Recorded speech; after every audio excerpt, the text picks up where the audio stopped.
এই পৃথিবীতে কেউ আপন না। বিশ্বাস না হলে একটু আড়াল হয়ে দেখো,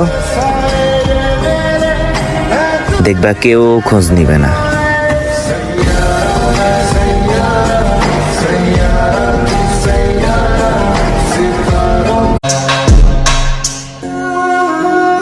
আফসোস, একদিন আমার নাম শুনেও সবাই বলবে